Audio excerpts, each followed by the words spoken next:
بسم اللہ الرحمن الرحیم۔ شروع اللہ کا نام لے کر جو بڑا مہربان نہایت رحم والا ہے۔ الحمد للہ نحمده ونستعینه ونستغفره ونؤمن به ونتوکل علیہ ونعوذ باللہ من شرور انفسنا ومن سیئات اعمالنا من يهده الله فلا مضل له ومن يضلله فلا هادي له ونشهد أن لا إله إلا الله وحده لا شريك له ونشهد أن سيدنا وحبيبنا وشفيعنا وسندنا ومولانا محمد أرسله بالحق بشيرا ونذيرا وداعيا إلى الله بإذنه وسراجا منيرا وصلى الله تعالى على خير خلقه محمد وعلى آله وأصحابه وأزواجه وذرياته وسلم تسليما كثيرا كثيرا أما بعد فأعوذ بالله من الشيطان الرجيم بسم الله الرحمن الرحيم ولا تأكلوا أموالكم بينكم بالباطل وقال النبي صلى الله عليه وسلم لا يدخل الجنة جسد غزي بالحرام صدق الله العظيم وصدق رسوله النبي الكريم ونحن على ذلك من الشاهدين والشاكرين والحمد لله رب العالمين۔ واجب الاحترام معطر علماء کرام، معزز سامعین اعظام، عزیز دینی بھائیوں، بزرگوں اور اپنے اپنے گھروں میں سماعت فرمانے والی اسلامی مائیں اور بہنوں،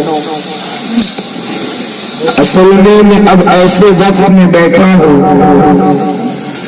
مجھے معلوم ہی نہیں میرے پاس کتنا وقت ہے۔ ہو سکتا ہے بات ابھی ختم ہو جائے اور ہو سکتا ہے کافی دیر تک چلتی رہے،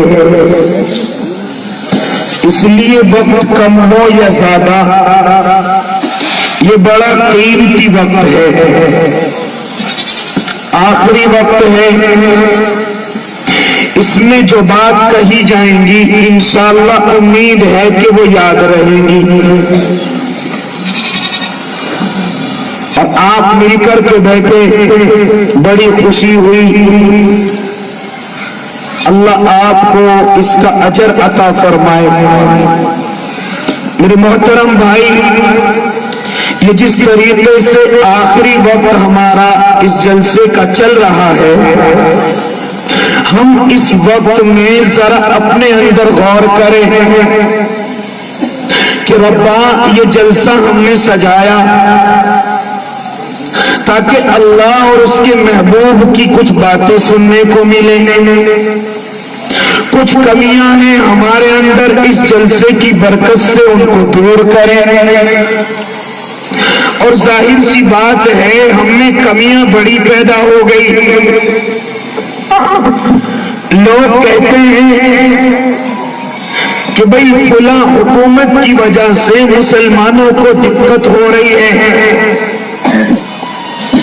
فلاں انسان کی وجہ سے دقت ہو رہی ہے، لیکن علماء اور قرآن کو پڑھنے پڑھانے والے وہ یہ بتلاتے ہیں کہ کسی کی وجہ سے نہیں ہے، کیونکہ یہ مسلمان کسی حکومت کا پابند نہیں ہے، اس کی حکومت تو اللہ ہے، اس کا مالک تو اللہ ہے، حکومت کیسے کرنی ہے یہ اللہ اپنے آپ کر رہے ہیں، ہمیں خود معلوم ہے ہم اپنے اللہ کی حکومت کے خلاف کیا کیا کر رہے ہیں، کیا کیا کر رہے ہیں، یہ میں اور آپ جانتے ہیں۔ اگر میرے بھائی آج کے اس دن میں اور آج کے ان آخری لمحوں میں اگر میں نے اور آپ نے ان تمام غلطیوں کو کہ جن سے اللہ ناراض ہوتا ہے ان کو ختم کرنے کا ارادہ کر لیا تو یاد رکھو یہ جلسہ کامیاب ہے، اس جلسے کا خرچہ کامیاب ہے، اور اگر جیسے پہلے تھے ویسے اٹھ کر کے چلے گئے تو پھر یاد رکھنا یہ جلسہ فضول ہے، اس سے کوئی فائدہ نہیں ہوا۔ اس لیے معزز سامعین نظام، مسلمانوں کی بربادی، مسلمانوں کی ذلت کسی حکومت کی وجہ سے نہیں، کسی انسان کی وجہ سے نہیں، ارے قرآن تو کہتا ہے ما اصابکم من مصیبت فبما کسبت ایدیکم، یہ جتنی مصیبتیں ہیں، یہ جتنی پریشانیاں ہیں، یہ تیری خود ہاتھوں کی کمائی کا سبب ہے۔ جس طرح تو اعمال کرتے ہیں اسی طرح اللہ کی طرف سے نتیجے بھی اخذ کیے جاتے ہیں۔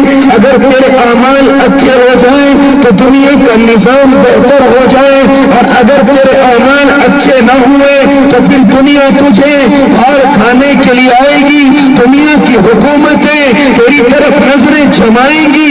اگر تو نے اپنے آپ کو درست کر لیا، اپنے آپ کو ٹھیک کر لیا تو پھر کوئی دنیا کی حکومت تیرا بال بھی پکا نہیں کر سکتی۔ آج ذرا غور کریں کیا کیا کمیاں ہیں میرے اور آپ کے اندر، ارے ذرا غور تو کریں، ساری غلطیاں حکومت کے سر پہ کیسے رکھ دیتے ہیں۔ کیا میرے اور آپ پوری شریعت کے پابند ہیں؟ کیا میں اور آپ اللہ کے تمام احکاموں کو مان رہے ہیں؟ کیا میں اور آپ اللہ کے مطابق اس زندگی کو گزار رہے ہیں؟ کبھی دن کے اجالوں میں یا رات کے اندھیروں میں میں نے اور آپ نے کبھی بیٹھ کر کے سوچا ہے کہ دن کے اجالے کیا اللہ کے مطابق ہیں، یا رات کے اندھیرے کیا اللہ کے مطابق ہیں؟ اور جوان تیری طرف متوجہ ہو اور ذرا سن تو صحیح، کیا فرمایا تھا میرے اور آپ کے آقا کو، کیا کہا تھا اللہ کے نبی کو، یا ایھا المزمل قم اللیل الا قلیلا نصفہ او انقص منہ قلیلا او زد علیہ ورتل القرآن ترتیلا۔ کیا کہا تھا میرے رب نے میرے آقا کو، اے میرے پیارے رات میں ذرا سا کھڑا ہو جایا کر، مجھے بھی یاد کر لیا کر، رات کا آدھا حصہ اپنے سونے میں گزار لیا کر، پھر اس کے بعد کا آدھا حصہ اس میں مجھے یاد کر لیا کر، مجھے منا لیا کر، میرے لیے اٹھ جایا کر۔ لیکن آج کیا ہو رہا ہے؟ ارے ذرا سنو تو صحیح، اور جوان تیری طرف مخاطب ہو، جو رات سونے کی بنائی تھی وہ رات تو میری اور آپ کی بدائی میں خرچ ہو رہی ہے، اور جو رات عبادت کی بنائی تھی وہ میری اور آپ کی سونے کے اندر جا رہی ہے۔ رب نے تو کچھ اور نظام بتایا، رب نے تو کچھ اور کام بتایا، میں نے اور آپ نے وہ کام بدل کر کے رکھ دیا۔ میرے رب نے کہا نصفہ او انقص، آدھی رات جو ہے اس میں تو سو جایا کر، اور جو آدھی بچ جائے اس میں ذرا کھڑا ہو کر میرے سامنے اپنی آنکھوں کو بھگو لیا کر، مجھے یاد کر لیا کر۔ لیکن میں نے اور آپ نے سب کچھ بدل دیا۔ رات کے 12 بجے تک 1 بجے تک اپنی آنکھوں سے موبائل نہیں ہٹتا، اور جو اٹھنے کا وقت تھا، جو اللہ کو یاد کرنے کا وقت تھا، جو اللہ کو منانے کا وقت تھا، وہ میرا اور آپ کا سونے میں جاتا ہے۔ اگر یہ تو میں نے ایک مثال دی ہے، جب میں نے اور آپ نے اللہ کا بنایا ہوا بتایا ہوا نظام بدل دیا تو پھر اللہ اپنا نظام کیسے نہ بدلے؟ اللہ پھر میرے اور آپ کے سروں پر غیروں سے جوتیاں کیوں نہ پڑوائے؟ غیروں سے کیوں میری اور آپ کی ذلت نہ کروائے؟ ارے میں ایک بات کہتا کہتا چلو چونکہ میں اپنے گھر میں بیٹھا ہوا ہوں، ایک بات کہتا چلو کہ جو قوم مسلمانوں کی طرف کو آنکھ بھر کے نہ دیکھ سکتی تھی، مسلمانوں کا نام لینے سے وہ تھراتی تھی، گھبراتی تھی، آج وہی قوم میرے اور آپ کے سر پر مسلط ہے۔ جانتے ہو کس نے کیا؟ یہ میرے رب نے کیا ہے، یہ میرے رب نے کیا ہے۔ ارے تم تو برادری کے بڑے لوگ ہو، مثال تمہیں مجھ سے اچھی آتی ہے، ذرا جاؤ اپنے پرانے زمانے میں جب کوئی غلطی کیا کرتا تھا تو گاؤں میں جو برادری میں سب سے چھوٹا ہوتا تھا، جو سب سے نچلا انسان ہوتا تھا، اس کے ہاتھ میں جوتا دیتے اور غلطی کرنے والے کے سر پر لگواتے تھے، غلطی کرنے والے کے سر پر لگواتے تھے۔ اس جوتے میں اتنا دکھ نہیں تھا، دکھ اس چیز میں تھا کہ مارنے والا کون ہے، دکھ اس چیز میں تھا کہ مارنے والا وہ ہے جو ہماری گندگیاں اٹھاتا ہے، جو ہماری صفائی کرتا ہے، مارنے والا وہ ہے۔ جوتے کا کوئی دکھ نہیں تھا، اس کی چوٹ کا کوئی دکھ نہیں تھا، بلکہ دکھ اس چیز کا تھا کہ مارنے والے کی برادری کیا ہے، مارنے والا انسان کون ہے۔ جس کے وہ جوتا پڑ جاتا وہ کئی کئی مہینے، کئی سال اپنا منہ تک برادری میں نہیں دکھاتا تھا۔ آج جب میں نے اور آپ نے اپنے رب کی بات نہیں مانی تو دنیا میں جتنی سب سے نچلی قوم تھی، جن کو آقا نے مکہ سے بھگایا تھا، مدینہ سے بھگایا تھا، جن کو آقا نے حضرت عمر نے اپنے عرب کی سرزمین سے بھگا دیا تھا، آج وہی قوم میرے اور آپ کے سروں پر مسلط ہو کر میرے اور آپ کے سروں پر حکمرانی کر رہی ہے۔ اس لیے میرے بھائی، اگر چاہتے ہو کہ اس ذلت کی زندگی سے دور ہو جائیں تو ذلت کی زندگی سے دور ہونے کا نسخہ بھی وہ میرے اور آپ کے رب کے پاس ہے۔ اس لیے اگر میں اور آپ چاہتے ہیں کہ اللہ دوبارہ سے وہ عزت لوٹا دے، دوبارہ سے وہ حکمرانی لوٹا دے، دوبارہ سے وہ سر اٹھا کر کے جینا لوٹا دے، تو مجھے اور آپ کو کہیں نہیں جانا، اپنے رب کی طرف آنا ہے۔ اپنی کچھ غلطیاں ہیں جن کو دور کر کے اپنے رب کو منانا ہے، اپنے رب کو منانا ہے۔ اور بالخصوص میں نوجوانوں سے مخاطب ہوں، اور نوجوان تو اس امت کا قیمتی سرمایہ ہے، تو کیسے بدل گیا، تو کیسے راستہ بھٹک گیا۔ ارے تیرا راستہ یہ نہیں ہے جدھر تو چل رہا ہے، بلکہ تیرا راستہ وہ ہے کہ جہاں سے اسلام انقلاب لائے، جہاں سے اسلام سر اٹھائے، جہاں سے مسلمان سر اٹھائے۔ لیکن نوجوان تجھے فکر نہیں ہے، تو سمجھتا ہے یہ کام صرف علماء کر لیں گے، یہ کام دعوت و تبلیغ کے ساتھ ہی کر لیں گے، تو سمجھتا ہے کہ صرف خانقاہ والے یہ کام کر لیں گے، تیرا کوئی کام نہیں ہے۔ نہ، اس دنیا کے اندر جو بھی آیا اللہ نے اسے جوانی دی، اللہ نے اسے طاقت دی۔ اگر وہ چاہے تو اسلام کا بول بالا کر سکتا ہے، شیطان کا مقابلہ کر سکتا ہے۔ اگر وہ چاہے تو اسلام کا جھنڈا عزتوں کے ساتھ پھہرا سکتا ہے، اگر وہ چاہے اللہ کو راضی کر سکتا ہے، لیکن جوان نظر نہیں آتا۔ رات موبائل میں تو گزار دے گا، فیس بک میں تو گزار دے گا، واٹس ایپ میں تو گزار دے گا، لیکن کبھی دل میں یہ خیال نہیں آتا کہ ذرا سا وقت اللہ کے لیے نکال دو، ذرا سا وقت اپنے رب کے لیے نکال دو۔ ہمیں یقین نہیں ہوتا تھا کہ امام ابو حنیفہ عشاء کے وضو سے فجر کی نماز کیسے پڑھ لیتے تھے، ہمیں سمجھ نہیں آتی تھی، لیکن آج کے نوجوان کو دیکھتا ہوں تو بات سمجھ آ جاتی ہے، کیونکہ عشاء کے بعد یہ موبائل لیتا ہے، اسے پتہ ہی نہیں رہتا اور فجر کی اذان ہو جاتی ہے۔ آج یقین کرنا آسان ہو گیا۔ اگر موبائل سے محبت کرنے والا پوری رات گزار دے اور اسے رات کا معلوم نہ ہو تو اللہ سے محبت کرنے والا وہ کیسے رات کا خیال رکھ سکتا ہے؟ اللہ سے محبت کرنے والا۔ اس لیے میرے بھائی اور بالخصوص نوجوان، کب سمجھ آئے گی تجھے، کب سمجھ آئے گی تجھے؟ جب یہ امت لٹ پٹ جائے گی۔ کب سمجھ آئے گی؟ جب ان مدرسوں میں طالب علموں کی جگہ دوسری مخلوق آ کر کے بننے لگے گی۔ کب سمجھ آئے گی جب مسجدوں سے اذانوں کی آوازیں ختم ہو کر کے دوسرے لوگوں کی آوازیں گنگنانے لگیں گی؟ کب سمجھ آئے گی جب بہن بیٹیوں کی عزتیں نیلام ہونے لگیں گی؟ کب سمجھ آئے گی؟ کب سمجھ آئے گی؟ کیوں نہیں سمجھتا؟ کیوں نہیں سمجھتا؟ ارے میرے رب نے جگہ جگہ کہا ہے احسب الناس ان یترکوا ان یقولوا آمنا. اتنے سے کام نہیں چلے گا کہ تم کہہ دو ہم مومن ہیں، تم کہہ دو ہم مسلمان ہیں، تم کہہ دو ہم مسلم محلے میں رہتے ہیں، ہم مسلم گاؤں میں رہتے ہیں. اتنا کہنے سے کام نہیں چلے گا. ہاں آزمایا جائے گا، آزمایا جائے گا. او نوجوان کیوں نہیں سمجھتا؟ او میرے نوجوان، او ہڈے کٹے کیوں نہیں سمجھتا کہ تیرے اوپر ذمہ داریاں بڑی ہیں؟ کیوں اپنے رب کو منانے کی طرف نہیں آتا؟ کیوں اپنے رب کی طرف راضی ہونے کی طرف نہیں آتا؟ ہاں آج کا نوجوان کدھر چلا گیا؟ لڑائی جھگڑوں میں سب سے آگے ہے، چوری چکاریوں میں سب سے آگے ہے، آج لڑنے کے لیے سب سے زیادہ پکا ہے، یہاں تک کہ شراب کا عادی ہو گیا، ارے بیئر کا عادی ہو گیا، جوئے سٹے کا عادی ہو گیا. ارے اس جوان کو ہوا کیا ہے؟ یہ کام تیرے نہ تھے، یہ تو شیطانی غلاظتیں ہیں، یہ تو شیطان کو راضی کرنے والی چیزیں ہیں. تو اللہ کا در چھوڑ کر دنیا نے تجھے اپنی سازش میں تجھے پھنسا لیا اور تو پھنستا چلا گیا، تو پھنستا چلا گیا.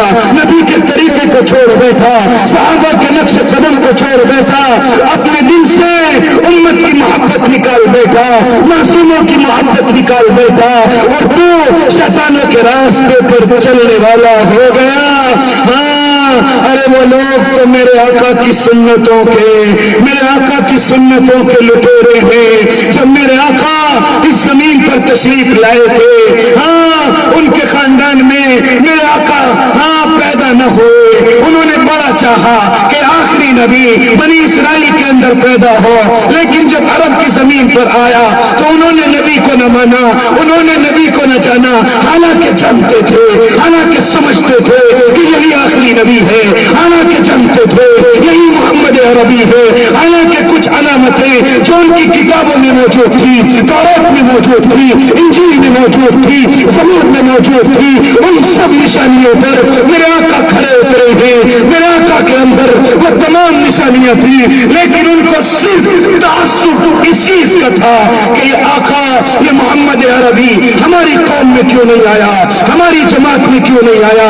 جب سے انہوں نے قسم کھائی تھی، اور قسم یہ تھی کہ ہم نبی کی سنتوں کو دنیا میں چلنے نہیں دیں گے، جو بھی سنت اس کی ہوگی ہم اس کے خلاف دوسری چیزیں پیدا کر دیں گے. ہم ان کے خلاف دوسری چیزیں لائیں گے. آؤ تمہیں مثال دیتا چلو. میرے آقا کی سنت مسواک کرنے کی ہے. نوجوان کے ہاتھ میں مسواک نظر نہیں آتی، اور غیروں کا طریقہ کولگیٹ کا ہے. وہ میرے اور آپ کے نوجوانوں کے ہاتھوں میں صبح سویرے اور شام کو سونے سے پہلے، حالانکہ منع نہیں کرتے، کولگیٹ کر لیا کر. لیکن آقا کی سنت کو کیوں بھول گیا؟ تجھے تو وہ 5 وقت ہاتھ میں ہونی چاہیے تھی. ارے آقا نے کتنا اہتمام کیا. یہ میرے آقا کی ایسی سنت تھی کہ میرے آقا خود کہا کرتے تھے، ارشاد فرماتے تھے کہ اگر مجھے اپنی امت پر دقت کا خوف نہ ہوتا تو میں اس مسواک کو واجب کر دیتا. لیکن نوجوان کہاں گئی مسواک؟ کولگیٹ کی پابندی کرتا ہے اپنے دانت کو صاف کرنے کے لیے. تو دانت کو صاف کر لے گا، لیکن رب کی رضا کہاں سے لائے گا؟ حالانکہ میرے رب کے نبی نے کہا السواک مطہرۃ للفم ومرضاۃ للرب. اس سے صرف منہ صاف ہوگا، لیکن اگر مسواک کرے گا تو منہ بھی صاف ہوگا اور اللہ کی خوشی بھی ملے گی. منہ بھی صاف ہوگا، اللہ کی رضا بھی ملے گی. اور ایک سب سے بڑی خاصیت، مرتے وقت میں کلمہ بھی عطا ہوگا کہ یہ بندہ مسواک کیا کرتا تھا، لیکن نوجوان نبی کی سنت کو بھول گیا. کولگیٹ تجھے یاد رہا، ٹوتھ پیسٹ تجھے یاد رہا، آقا کی سنت یاد نہ رہی. اور نوجوان میرے آقا کی سنت بال رکھنا تھا.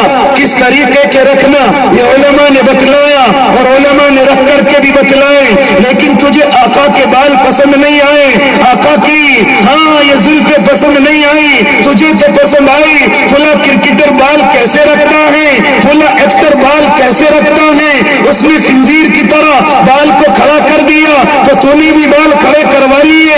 اس نے بالوں کے کلر بدل دیے, تو نے بھی اپنے بال کا کلر بدل دیا. ہاں آقا کی سنت داڑھی رکھنا تھا کہ جس کو دیکھنے کے لیے جبرائیل آیا کرتے تھے, زیارت کرنے کے لیے جبرائیل آتے تھے, لیکن تو نے داڑھی رکھی, آقا کی داڑھی نہیں. فلاں کرکٹر کی داڑھی کیسی ہے, فلاں ایکٹر کی داڑھی کیسی ہے, فلاں نبی کے دشمن کی داڑھی کیسی ہے.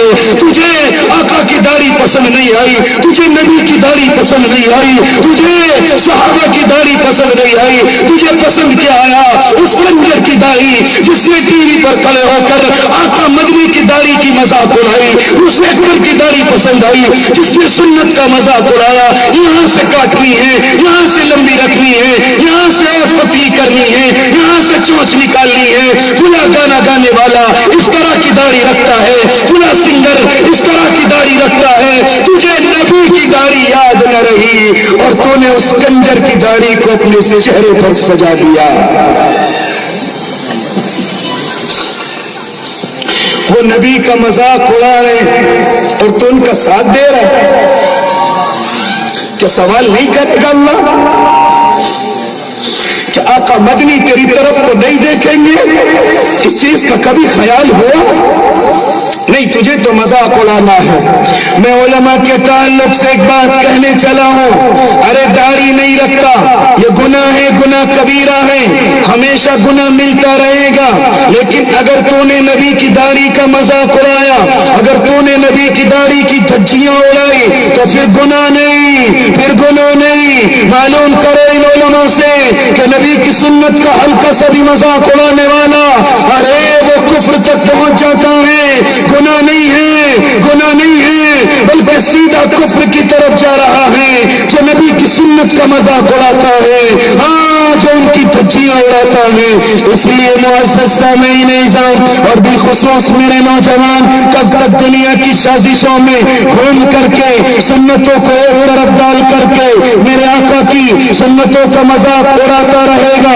کب تک دنیا کی سازشوں میں تو گنگناتا رہے گا؟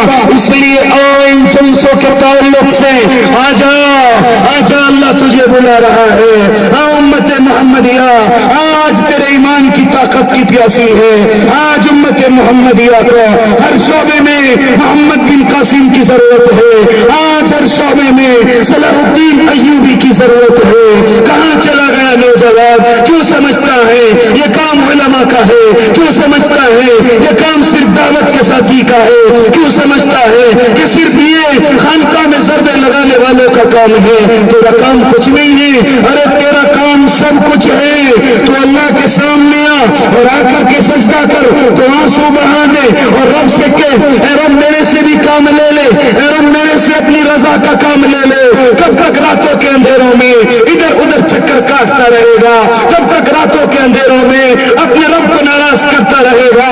کب تک تنہائیوں میں اپنے رب کے غصے کو دعوت دیتا رہے گا؟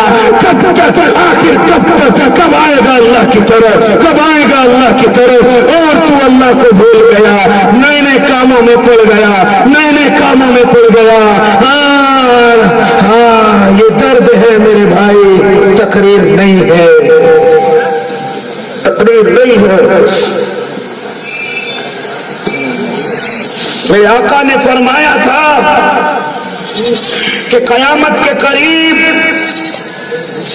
شراب کا نام بدل کر کے پیا جانے لگے گا. آج مومن کو کیا ہو گیا؟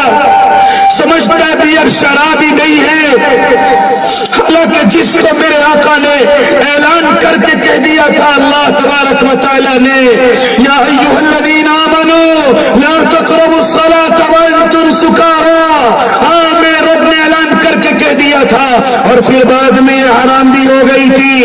ارے صحابہ نے جب سنا تھا کہ آج شراب کو حرام قرار دے دیا گیا ہے, ابو عبیدہ کہتے ہیں کہ ہم ایک محفل میں بیٹھے ہوئے ہیں, ہم ایک مجلس میں بیٹھے ہوئے ہیں, چنانچہ ہمارے کانوں میں آواز پڑی کہ کوئی کہنے والا کہہ رہا ہے آج شراب حرام ہو گئی ہے, آج شراب قطعاً حرام ہو گئی ہے. ابو عبیدہ کہتے ہیں ہم نے سارے پیالوں کو اڈیل دیا تھا, ہم نے سارے کاساؤں کو توڑ دیا تھا. ارے یہاں تک کہتے ہیں کہ اگر کوئی اللہ کا بندہ شراب پی رہا ہے فوراً بوتل توڑ ڈالی, کاسے توڑ ڈالے. یہاں تک کہتے ہیں صحابہ جب ہم نے سنا تھا شراب حرام ہو چکی ہے تو جو ہمارے حلقوں کے اندر تھی ہم نے وہ بھی پھینک دی, اور جو ہمارے پیٹوں کے اندر جا چکی تھی ہم نے اپنی حلقوں میں انگلیاں دی ہیں اور فرقہ کی ہے, الٹیاں کی ہیں, تاکہ اللہ کی ناراضگی نہ ہو جائے, اللہ ناراض نہ ہو جائے. اس کے بھی مقابل ایک بڑا تاجر جو شراب کے مٹکے لے کر کے آ رہا تھا شراب کی تجارت کے لیے, ہاں بڑا پیسہ خرچ کر کے اس شراب کو لا رہا تھا, اس کو خبر ہوئی کہ آج شراب حرام ہو چکی ہے, بڑا پیسہ لگایا تھا, بڑی پونجی لگائی تھی, اس نیت سے لا رہا تھا تاکہ اس کے ذریعے سے کماؤ, اس کے ذریعے سے مالدار بنو. لیکن جب اس کو معلوم ہوا کہ شراب حرام ہو گئی فوراً مٹ کے توڑ ڈالے. راوی کہتا ہے جس دن شراب حرام ہوئی تھی نالیوں کے اندر ایسے بہ رہی تھی جیسے ہماری گلیوں کا پانی ہو, نالیوں کے اندر ایسے شراب بہی جا رہی تھی جن کو صحابہ نے, جن کو اللہ کے دیوانوں نے اللہ کی رضا کے لیے حلقوں سے نکال دیا, کافروں سے نکال دیا, اپنے پیٹوں سے نکال دیا. آج وہ شراب میرے جوان کے چہرے تک آ گئی. کہتا ہے یہ شراب نہیں ہے, یہ بیئر ہے. ارے بیئر نہیں, میرے آقا نے کہا تھا کہ قیامت کے قریب شراب کا نام بدل کر کے میری امت پیے گی, وہ سمجھے گی کہ یہ شراب نہیں ہے, حال یہ کہ وہ شراب ہوگی. حال یہ کہ ختم کرو, حال یہ کہ وہ شراب ہوگی. کیسے سمجھاؤں میں جوانوں, کیوں اپنی جانوں پر ظلم کر رہے ہو, کیوں اپنے بدنوں کو کمزور کر رہے ہو, کیوں اپنی جانوں کو ظلم میں ڈال رہے ہو. یہ طاقت کھوکھلی ہو جائے گی, یہ خوبصورتی عارضی ہوگی. اس لیے میرے بھائی مجھے معلوم تھا میرے وقت کا معلوم نہیں کب ختم ہو جائے, کتنا مل جائے, میں نے آپ کو پہلے ہی بتایا تھا. اس لیے میرے بھائی اپنے رب کو راضی کریں, اپنی تمام غلطیوں کو چھوڑیں, اپنی ان غلطیوں کو جو میں نے بتلائی بالخصوص اللہ کے بندے اللہ کے سامنے رونے والا بن جا. صلاح الدین ایوبی کا آخری مقولہ بتا رہا ہوں. حضرت صلاح الدین کہا کرتے تھے ارے جس قوم کو برباد کرنا ہو اس کے جوانوں میں بے حیائی ڈال دی جائے, فحاشی ڈال دی جائے. جس کا جوان بگڑ گیا, جس کی جوان نسل بگڑ گئی, اب اس کی قوم کے سامنے میدانوں میں آنے کی ضرورت نہیں, اسلحہ لانے کی ضرورت نہیں. اس لیے میرے جوان تو سدھر جا, امت خود مضبوط ہو جائے گی. تو سمجھ جا, یہ امت خود طاقتور ہو جائے گی. اللہ مجھے بھی اور آپ کو بھی عمل کی توفیق دے دے. ہمارے شیخ محترم تشریف لا چکے ہیں, آمین. وآخر دعواہم الحمدللہ.